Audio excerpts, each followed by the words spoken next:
Morning dear student. तो आज हम पाठ तीसरा पढ़ेंगे जिसका नाम है बहादुर लड़की। अब इस नाम पर से आपको क्या समझ में आ रहा है? लड़की। इस कहानी में जो लड़की है वह कैसी है? बहुत ही बहादुर है। बहादुर है, बहादुर है का मतलब क्या होता है कि बहुत ही हिम्मतवान है। कोई भी कार्य करने के लिए वह पीछे नहीं हटती और कोई भी कार्य हिम्मत से आसानी से पूरा कर लेती है। ऐसी बहादुर लड़की इस कहानी में बताई गई है और उसका नाम क्या है? सयाल है। सयाल की यह कहानी है। तो देखिए, गुजरात के किसी गांव में सयाल नाम की एक लड़की रहती थी। गुजरात के किसी गांव में सयाल नाम की एक लड़की रहती थी। कहाँ रहती थी? गुजरात के किसी गांव में। गुजरात पता है आपको? गुजरात राज्य पता है ना? उसे गुजरात में किसी एक गांव में सयाल नाम की यह लड़की रहती थी। उसके पिताजी एक मजदूर थे। उनका नाम लहनुभाई भोया था। सयाल के पिताजी का नाम क्या था? लहनुभाई भोया। उसकी माँ कलगीबेन थी। उसकी माता का नाम क्या था? कलगीबेन। गांव के लोग सयाल के माता पिता से उसकी प्रशंसा करते थे। प्रशंसा करना यानी बहुत तारीफ करना। गांव के सभी लोग सयाल के माता पिता से जाकर उसकी बहुत प्रशंसा करते थे। इसके सयाल की। सचमुच सयाल एक होनहार लड़की थी। वह अपने घर का सब काम अच्छी तरह करती थी। अपने से बड़ों का सम्मान करती थी। सयाल एक इतनी अच्छी लड़की थी कि अपने घर का पूरा काम वह बहुत ही अच्छे से पूरा करती थी और बड़ों का सम्मान करती थी, बड़ों का आदर करती थी। बड़ों का सम्मान करना, बड़ों का आदर करना यह एक महत्वपूर्ण गुण है। यह गुण सभी में होना चाहिए। हमें हमसे जो भी बड़े हैं उनका सम्मान करना चाहिए, उनका आदर करना चाहिए। इसीलिए गांव के लोग उसकी खूब प्रशंसा करते थे। अब वो इतनी होनहार थी, इतनी होशियार थी, इतनी समझदार थी, तो गांव के सभी लोग क्या करते थे? उसकी बहुत ही प्रशंसा करते थे, बहुत तारीफ करते थे। सहेलियों से प्रेम व्यवहार उसकी आदत थी। हर सहेली से प्रेम व्यवहार से रहती थी, मतलब बहुत ही अच्छे से रहती थी। यह उसकी आदत ही थी। उस गांव में निर्मला नाम की एक लड़की थी। अब उस गांव में निर्मला नाम की एक लड़की भी थी। वह सयाल की प्रशंसा सुनकर चिढ़ती थी। अब देखिए, हर किसी का स्वभाव अलग अलग होता है, पर यह जो निर्मला नाम की लड़की थी, यह सयाल की प्रशंसा सुनकर बहुत चिढ़ती थी। उसे गुस्सा आता था कि लोग सयाल की ही बड़ाई क्यों करते हैं? सयाल में ऐसा क्या है? वह सयाल के विषय में बुरा ही सोचती थी। देखिए, वह क्या सोचती थी? कौन? निर्मला। निर्मला नाम की जो लड़की थी वह सोचती थी कि सयाल में ऐसा क्या है? सभी लोग सिर्फ सयाल की ही तारीफ करते हैं और वह हमेशा उससे चिढ़ती थी, उसके बारे में बुरा ही सोचती थी। जबकि सयाल उसे अपनी सहेली मानती थी। सयाल के मन में कुछ भी बुराई नहीं थी। वह तो निर्मला को भी अपनी बहुत अच्छी सहेली मानती थी। उसके तानों को वह हंसकर सहती थी। अब यह निर्मला उसे ताना देती। ताना देना यानी बुरा भला कहना, तो सयाल उसे हंसकर सह लेती थी। एक दिन निर्मला ने एक सुंदर माला पहन रखी थी। निर्मला ने एक सुंदर माला पहन रखी थी। सयाल बोली, निर्मला तुम्हारी माला बहुत सुंदर है, जरा पास आकर मुझे दिखा दो। निर्मला ने अपना मुंह फेर लिया। उसने सयाल को अपनी माला नहीं दिखाई। वह बड़बड़ाती हुई अपने घर चली गई। देखिए, निर्मला ने एक सुंदर सी माला पहन रखी थी। सयाल ने कहा कि तुमने तो बहुत ही सुंदर माला पहन रखी है, जरा दिखाना तो। पर इसने मुंह फेर लिया और किसने? निर्मला ने। और मुंह फेर कर बड़बड़ाती हुई अपने घर चली गई। सयाल और निर्मला पास के जंगल में पशु चराने जाया करती थी। सयाल और निर्मला क्या करती थी? पास के जंगल में पशु चराने जाया करती थी। एक दिन सयाल वटवृक्ष के नीचे खड़ी थी। एक दिन सयाल वटवृक्ष के नीचे खड़ी थी। पास ही जंगल में उसकी गाय भैंसी चल रही थी। तभी निर्मला भी अपनी गाय भैंस लेकर वहां आ गई। सयाल निर्मला को देखकर बहुत प्रसन्न हुई। उसने हाथ के इशारे से उसे अपने पास वृक्ष की छाया में बुलाया। देखिए, ये कौन? निर्मला और सयाल दोनों ही पशु चराने जंगल में जाया करती थी और सयाल एक वटवृक्ष के नीचे खड़ी थी और उसकी गाय जंगल में गाय भैंसी चल रही थी, पास ही चल रही थी। और तभी उतने में वहां पर निर्मला आई। निर्मला को देखकर सयाल बहुत प्रसन्न हुई और उसे हाथ का इशारा करते हुए कहा कि तुम भी यहाँ आ जाओ। निर्मला ने सयाल को देखा तो पर अपने पशुओं को अलग ले जाने लगी। निर्मला ने सयाल को देखा तो अपने पशुओं को अलग ले जाने लगी।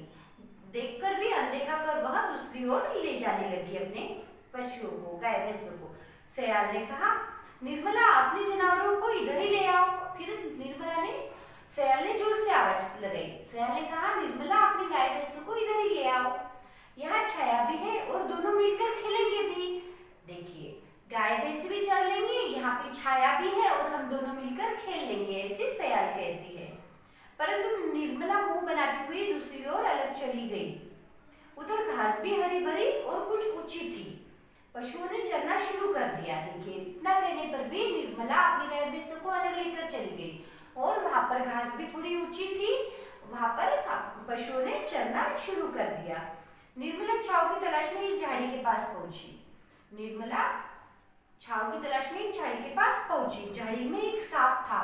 क्या दिखाई दिया निर्मला को? वहां पर एक झाड़ी में एक सांप दिखाई दिया। निर्मला छाव की तलाश में एक झाड़ी के पास पहुंची। झाड़ी में एक सांप था। सांप को देखकर निर्मला डर गई। अब सांप को देखकर हर कोई डर जाता है, उसी तरह निर्मला भी डर गई। सांप उसके इतना नजदीक था कि उसने निर्मला की एक टांग दबोच ली। इतने पास था कि वह निर्मला की एक पैर को, एक टांग को पूरा उसने दबोच लिया। वह उसकी टांग पर रस्सी की तरह लिपट गया और जोर से उसकी टांगों को कसने लगा।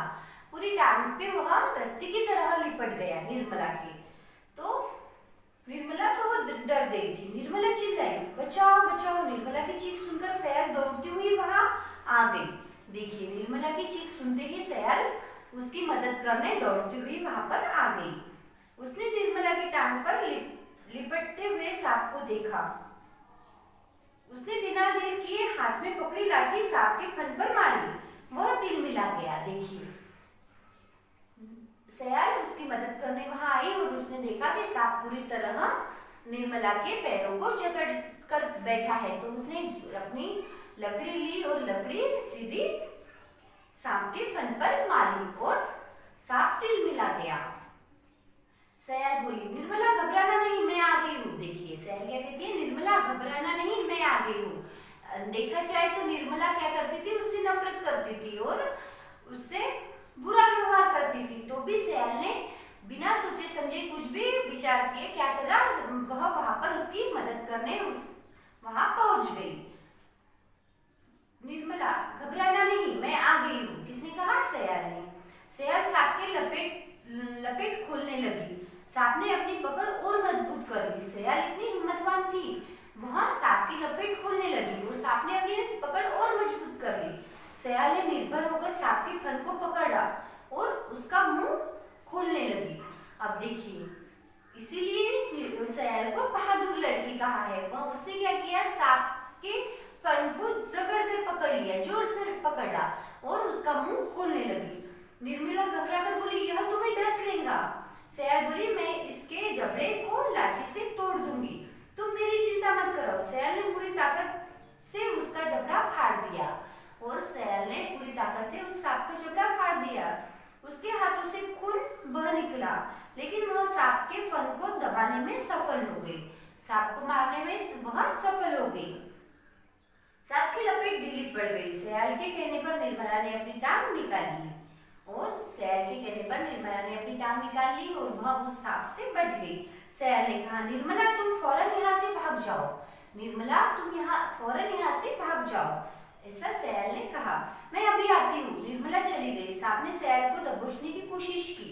सांप ने फिर से सयाल को पकड़ने की कोशिश की। इस प्रयत्न में सयाल गिर पड़ी। निर्मला ने सोचा अब सयाल नहीं बचेंगी। निर्मला दूसरे पेड़ के नीचे जाकर खड़ी हो गई और उसने देखा कि अब सयाल नहीं बचेंगी। वह उसकी मदद के लिए लौट आई और निर्मला को भी अब एहसास हो चुका था कि सयाल क्या है, बहुत ही अच्छी और समझदार बहादुर लड़की है और वह भी उसकी मदद करने दौड़कर लौट आई।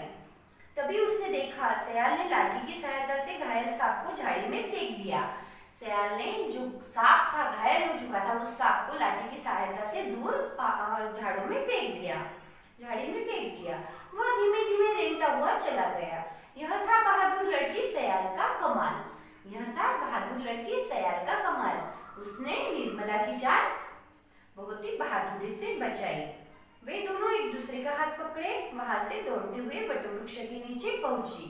वह दोनों एक दूसरे का हाथ पकड़कर वटवृक्ष के नीचे पहुंची, एक दूसरे के गले मिली। निर्मला की आंखों से आंसू रुक नहीं रहे थे। निर्मला रोई जा रही थी, उसके आंखों से आंसू रुक नहीं रहे थे। उसे पछतावा हो रहा था कि सियाल इतनी अच्छी है तो भी मैं इससे कैसा व्यवहार कर रही थी।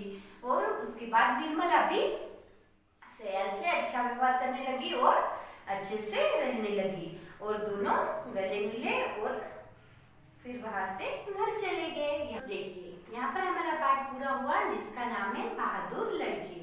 अब इस कहानी से हमें क्या शिक्षा मिलती है, क्या बोध मिलता है कि हमें किसी से भी द्वेष नफरत नहीं करनी चाहिए, हर किसी से मिलकर रहना चाहिए, हर किसी की मदद करनी चाहिए और हर किसी से अच्छा व्यवहार करना चाहिए। हमें कोई भी कार्य बहादुरी से और हिम्मत से करना चाहिए, है ना। और एक दूसरे को सहायता करने की भावना हमारे मन में होनी चाहिए। अगर हम एक दूसरे की मदद करेंगे तभी क्या है, सभी हमसे भी अच्छा व्यवहार करेंगे और हम भी सभी के साथ क्या है, अच्छा व्यवहार करेंगे। हर किसी के साथ मीठा बोलना चाहिए, हर किसी की अच्छे से मदद करनी चाहिए और अच्छे से रहना चाहिए। यही बोध हमें इस कहानी से मिलता है जिसका नाम है बहादुर लड़की।